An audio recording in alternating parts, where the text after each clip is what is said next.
सभी माता पिता, संरक्षकगण एवं विद्यार्थियों को नमस्कार। संस्कृत की ऑनलाइन क्लासेस में आप सभी का हार्दिक स्वागत है।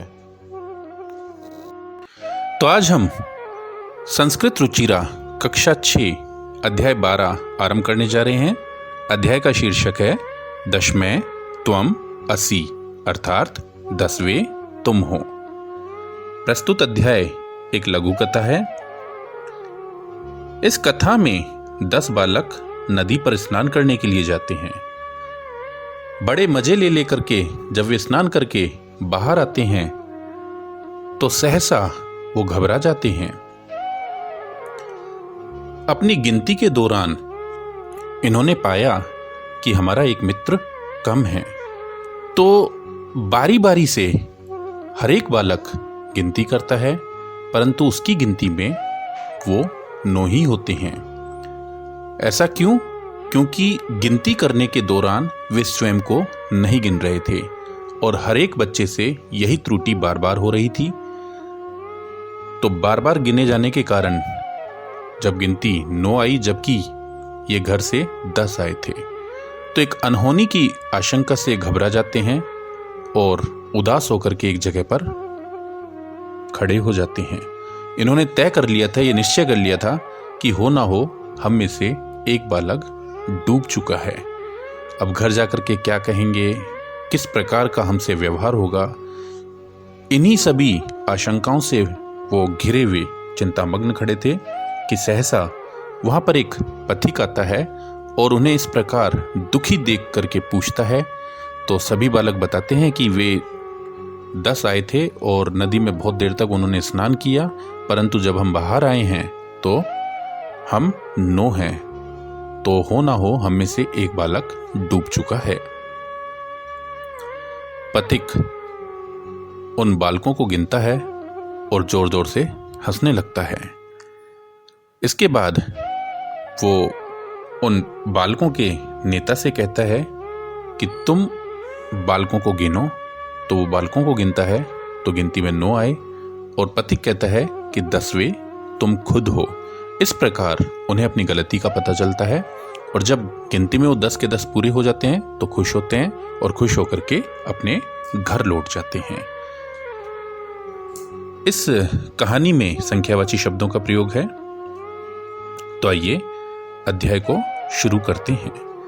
एकदा 10 बालकः स्नानाय नदीम आगच्छन्। एक बार 10 बालक नदी पर स्नान करने के लिए गए। ते नदी जले चिरम स्नानम आकुर्वन्। उन्होंने नदी के जल में चिरम लंबे समय तक स्नानम आकुर्वन् स्नान किया। ततः इसके बाद ते तितर्वा पारम गतः। वे तैर करके पार आ गए, अर्थात तट पर आ गए। तदा तेषाम नायकः अपृच्छत्। तब तेषाम उनसे नायकः अपृच्छत्, नायक ने पूछा, अपि सर्वे बालकः नदीम उत्तीर्णः। क्या सभी बालकों ने नदी पार कर ली है? तदा कश्चित् बालकः अगण्यत्। फिर किसी बालक ने गणना की, गिनती की। एकः द्वौ त्रयः चत्वारः पञ्चः षट् सप्त अष्टौ नव इति। 1 2 3 4 5 6 7 8 9। स्वयं ने अगण्यत, उसने स्वयं को नहीं गिना। अतः स अवदत्, इसलिए वह बोला, नवेव सन्ति, 9 ही हैं। दशमः न अस्ति, 10वां नहीं है। अपरः अपि बालकः पुनः अन्यान बालकान अगण्यत। फिर किसी बालक ने पुनः अन्य बालकों की गिनती की। तदा अपि नव एव आसन, तब भी 9 ही थे। अतः ते निश्चयम अकुर्वन्। इसलिए उन्होंने ये मान लिया, ये निश्चय कर लिया, यत् कि दशमः नद्याम मग्नः। 10वां जो बालक है वो नदी में डूब गया है। ते दुखितः तूष्णी में तिष्ठन्।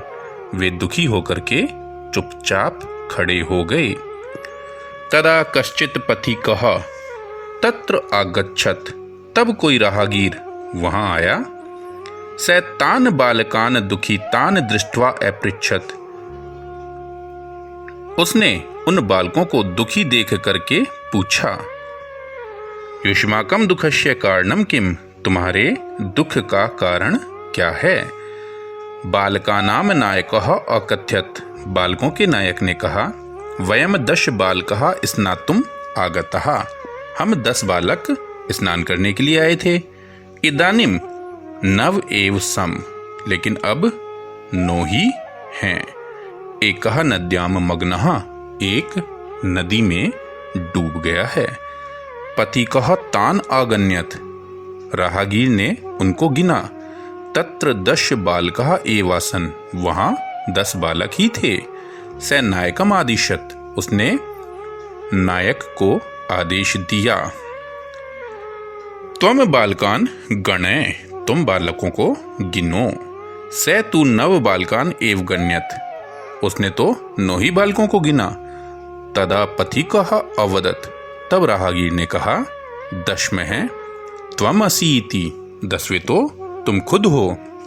तत् श्रुत्वा प्रयुरिष्टः भूत्वा सर्वे गृहम् अगच्छन्। यह सुनकर के हंसी खुशी वे सभी अपने अपने घर लौट गए।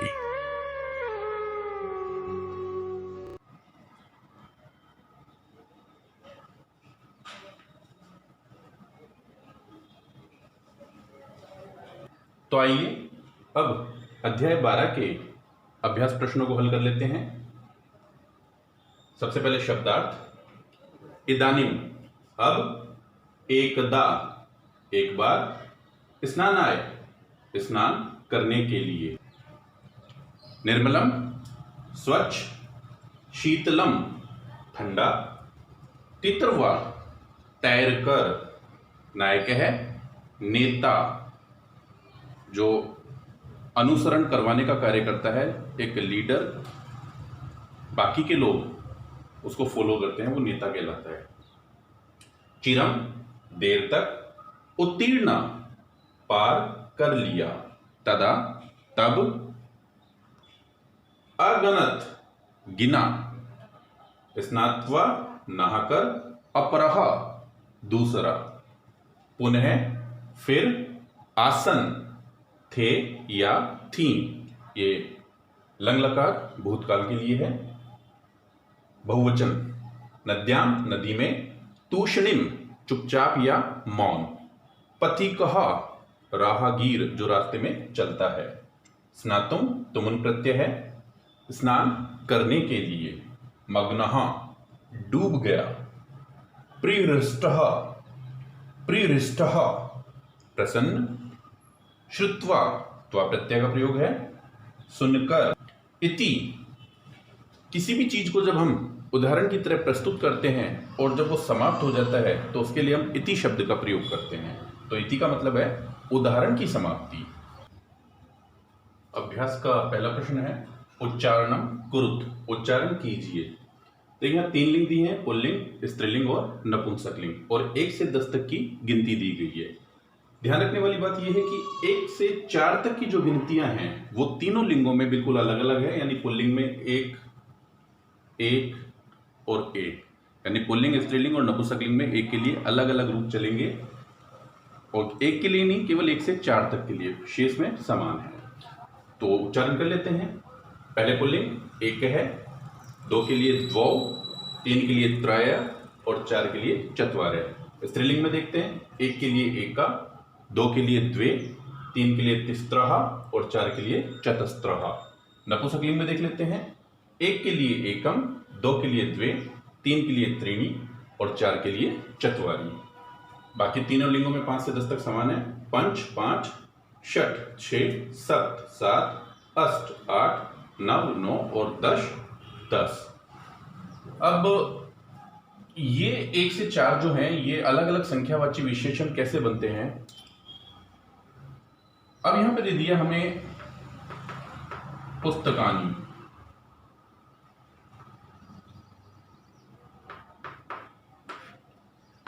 और ब्रैकेट में दे दिया 3, यानी 3 पुस्तकों को आपको भरना है, और ये खाली स्थान छोड़ दिया। अब हम देख रहे हैं कि जो पुस्तक शब्द है ये नपुंसकलिंग रूप है और इसका 3 रूप भरना है। तो नपुंसकलिंग में 3 के लिए आता है त्रीणी। तो जितने भी नपुंसकलिंग रूप होंगे अगर वो 3 पूछा जा रहा है तो हर एक में त्रीणी ही आएगा।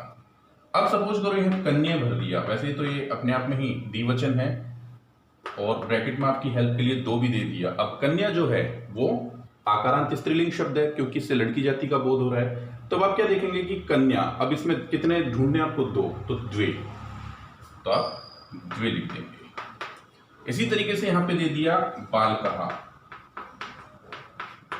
अब बालकों की संख्या यहां दे रखी है 5। अब आप देख रहे हैं कि पुल्लिंग से पंचम से 10 यानी 5 से लेकर के आगे तक की, यहां तो केवल आपके उच्चारण में 10 तक दिए हुए हैं, लेकिन आगे तक की जितनी भी संख्याएं होंगी 5 के बाद की, 5 से लेकर के वो सारी एक समान चलेंगी। तो 5 के लिए हम पंच लिखेंगे। अब सपोज करो यहां बालकहा ना होकर के बालिका होता और इसके लिए भी 5 आता, तो निश्चित रूप से हम यहाँ पे पंच का ही प्रयोग करते हैं क्योंकि पुल्लिंग, स्त्रीलिंग और नपुंसकलिंग में 5 से आगे तक की सारी संख्याएं समान चलेंगी।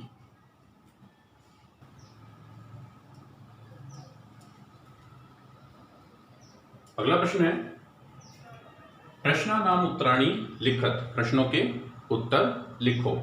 पहला प्रश्न है इसमें कति बालकहा स्नानाय अगच्छन्, कितने बालक स्नान करने के लिए गए थे? तो हमने पढ़ा था 10 बालक गए थे, तो हम लिख देंगे 10 बालकहा।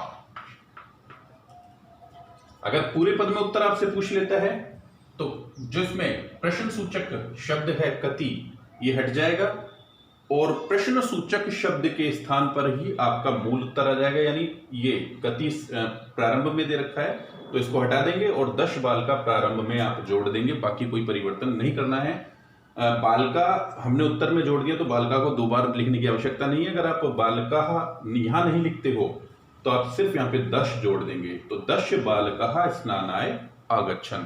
दिए गए प्रश्न सूचक चिन्ह को पूर्ण विराम में आप बदल देंगे। अगला है ते स्नानाय कुत्र अगच्छन्। सबसे पहले हम समझेंगे ये है इसमें दिया गया प्रश्न सूचक जो है शब्द। अब इसका अर्थ है ते है पुल्लिंग बहुवचन, वे सब स्नानाय स्नान करने के लिए, नहाने के लिए, कुत्र कहां, और अगच्छन् गए। तो हमने पढ़ा था नदी पर हो गए थे, तो हम यहां पे लिख देंगे नदीम। नदी तट की ओर, यहाँ पे जो नदी शब्द का द्वितीय विभक्ति का एक वचन हमने लिखा है। क्यों? की ओर के योग में द्वितीय विभक्ति का प्रयोग होता है, तो इसमें की ओर निसंदेह यहाँ पे दिया हुआ है लेकिन वो गौण रूप में है, छिपा हुआ है। तो जहां पे भाव निकले कि ओर कहां की ओर जा रहे हैं, तो नदी की ओर जा रहे हैं, तो नदी की ओर के लिए हमने यहाँ पे नदीम द्वितीय विभक्ति का एक वचन का प्रयोग किया है। तो कुत्र के स्थान पे हम लगा देंगे नदीम। या जहां पे कुत्र पूछा जाए निश्चित रूप से वहां पे जगह भी होती है, तो नदीम इस भाव में तो नदीम की ओर के योग में। अन्यथा जहां पे कुत्र दिया जाता है वहां पे हम सप्तमी का भी प्रयोग करते हैं, तो इसके लिए आप नदी तटे भी आप लगा सकते हो। नदी तटे, तटे सप्तमी है, नदी तट पर। अगला है ते कम निश्चयम अकुर्वन्। उन्होंने क्या सोच लिया था, उन्होंने क्या विचार कर लिया था? तो उन्होंने निश्चय कर लिया था एक है बालक है मग्नहा, अर्थात एक बालक डूब गया है। इति निश्चयम, यहां पे मग्न है, इति लगा देना, इति आगे लिख देंगे निश्चयम अकुर्वन्। तो आप ऐसे लिख सकते हैं, यहां से शुरू करेंगे, यहां से ते को आप नहीं लिखेंगे, सबसे पहले एक बालक है मग्न है इति, अब यहां से शुरू कर देंगे, सिर्फ कम को हटा देंगे, ते निश्चयम अकुर्वन्। एक बालक डूब गया है ऐसा उन्होंने निश्चय कर लिया था। मार्गे क आगच्छते, अब यहां पे कह दिया है, कह नहीं कौन, रास्ते में कौन आया था? रास्ते में पथिक आया था, राहगीर आया था, तो यहां पे हो जाएगा पथिकहा। पथिक है कि मैं वदत, राहगीर ने क्या कहा? राहगीर ने कहा, जो इस पाठ का शीर्षक भी बना था, दशमहा त्वम असि। इति, राहगीर की बात को इन्वर्टेड कोमा में आप दर्शा देंगे। दशमे त्वम असि इति पतिकः अवदत्, या पतिकः अवदत् डैश कर देंगे, दशमे त्वम असि, तब आपको इति लगाने की आवश्यकता नहीं है। तीसरा है शुद्ध कथना नाम समक्षम, ये वाला चिन्ह राइट का, और अशुद्ध कथना नाम समक्षम, ये क्रॉस का चिन्ह लगाना है आपको। जो सही है उसके लिए राइट टिक करना है और जो गलत है उसके लिए क्रॉस टिक करना है। तो समझ लेते हैं क्या पूछा है आपसे। 10 बालकाः स्नानाय आगच्छन्, 10 बालक नदी पर स्नान करने के लिए गए थे, बिल्कुल सही बात है, 10 ही गए थे। सर्वे वाटिकायाम अभ्रमन्, सभी वाटिका में घूम रहे थे, बिल्कुल गलत, वो नदी में नहाने के लिए गए थे, किसी वाटिका में घूमने के लिए नहीं गए थे, तो सेकंड स्टेटमेंट गलत है, तो इसके लिए हमने क्रॉस लगा दिया। ते वस्तुतः नव बालकाः एव आसन्, वे वास्तव में 9 ही थे, जब उन्होंने अपने आप को गिना तब गिनती में वो 9 आ रहे थे, तो क्या वो वास्तव में 9 ही थे? नहीं, वो 9 नहीं थे, उनमें से एक ने स्वयं को नहीं गिना था, बल्कि वो 10 थे, इसलिए ये स्टेटमेंट गलत है, हमने क्रॉस कर दिया। बालकः स्वं ने अगण्यत्, बालक ने खुद को नहीं गिना था, बिल्कुल, हर एक बच्चा यही त्रुटि कर रहा था कि वो खुद को नहीं गिन रहा था। एकः बालकः नद्यां मग्नः, एक बालक नदी में डूब गया था, नहीं। ते सुखिता तूष्णीम अतिष्ठन्, देखो इसमें सिर्फ एक इस सु की वजह से ये वाक्य गलत हो रहा है। वो चुप तो थे लेकिन खुश होकर के चुप बैठे थे क्या? नहीं, वो परेशान हो गए थे कि हम में से एक डूब गया है, इसलिए सुखी नहीं थे, दुखी थे वो। तो अगर यहाँ सु ना आकर के दू होता तो ये राइट हो जाता, लेकिन सु आने के कारण ये गलत स्टेटमेंट है। को अपि पथिके न आगच्छत्, कोई राहगीर वहां नहीं आया था, बिल्कुल आया था, तो न लगने के कारण ये स्टेटमेंट आपका गलत हो रहा है। अगर पथिके आगच्छत् लिखा होता तो हमारा स्टेटमेंट राइट हो जाता। नायकः है वदत् दशमे त्वम असि इति, बहुत जने सोच रहे होंगे कि ये सही है, नहीं, ये सही नहीं है। इसमें कह कौन रहा है? नायक कह रहा है, जबकि ये बात किसने कही थी? पथिक ने कही थी। नायक के स्थान पर अगर यहाँ पथिका होता तो हमारा स्टेटमेंट सही होता, नायक लगा दिया गया है, इसलिए स्टेटमेंट गलत होगा। ते सर्वे प्रहृष्टः भूत्वा गृहम् अगच्छन्, वे सभी खुश होकर के घर चले गए थे, बिल्कुल गए थे। जब उन्होंने अपने आप को भी गिना और गिनती में वो 10 पाए तो खुश हुए और खुश होकर के वो अपने घर लौट गए, इसलिए स्टेटमेंट राइट है।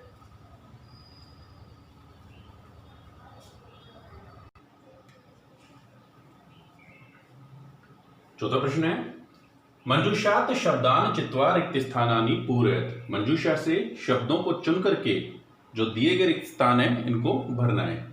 तो मंजूषा में पहला शब्द है गणयित्वा, गणयित्वा का मतलब होता है गिन करके।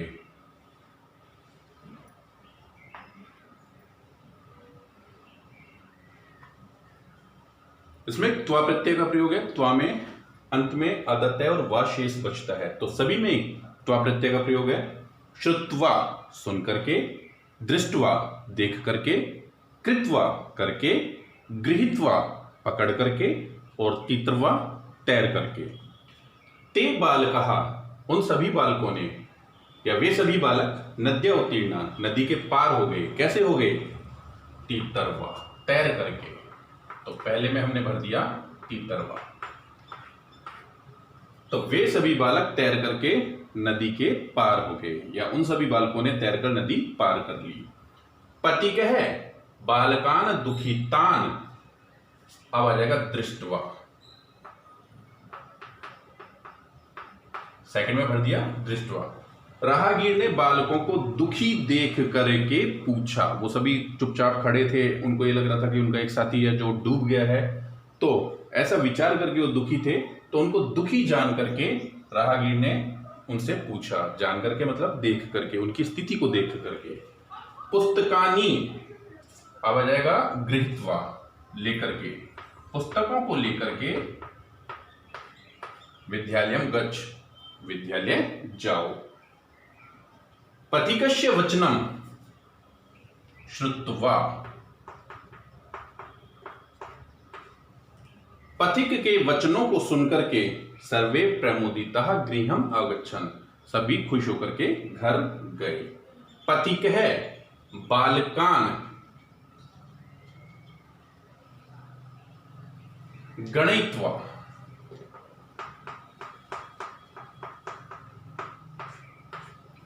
राहगीर ने बालकों को गिन करके एकत्यत कहा, दशमें त्वमसि, 10वें तुम हो। मोहने कार्यम कृत्वा गृहम गच्छति, मोहन कार्य करके घर जाता है।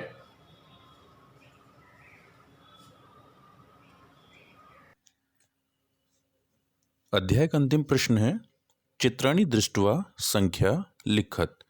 तो देखिए पहले चित्र में 6 गेंद है और खालिस्तान से पहले कुछ नहीं दिया, यहाँ पे हमने शट भर दिया, 6 के लिए शट, और आगे दे दिया यहाँ पे कंदुकानी। कंदुकानी का मतलब गेंद, तो ये नपुंसकलिंग शब्द है। तो हमने पढ़ा था कि 5 से लेकर के आगे तक की सारी संख्याएं पुल्लिंग, स्त्रीलिंग और नपुंसकलिंग में एक समान चलती है, तो इसलिए शट। अब देखिए यहाँ पे चटकाहा, चटका जो है वो स्त्रीलिंग है और चटका यानी चिड़ियाओं की संख्या 3 है, तो हमने 3 का स्त्रीलिंग रूप लिख दिया यहाँ पे, तिस्त्रहा चटकाहा, 3 चिड़ियाएं। पुस्तक 1 है और नपुंसकलिंग है, तो इसलिए एकम पुस्तकम, 1 पुस्तक। मोर 2 है, मोर पुल्लिंग है और पुल्लिंग के लिए 2 में हम द्वौ का प्रयोग करते हैं, तो द्वौ मयूरौ, अर्थात 2 मोर। तो उम्मीद है अध्याय और अभ्यास दोनों अच्छे से आपको समझ में आए होंगे। तो आज के लिए बस इतना ही।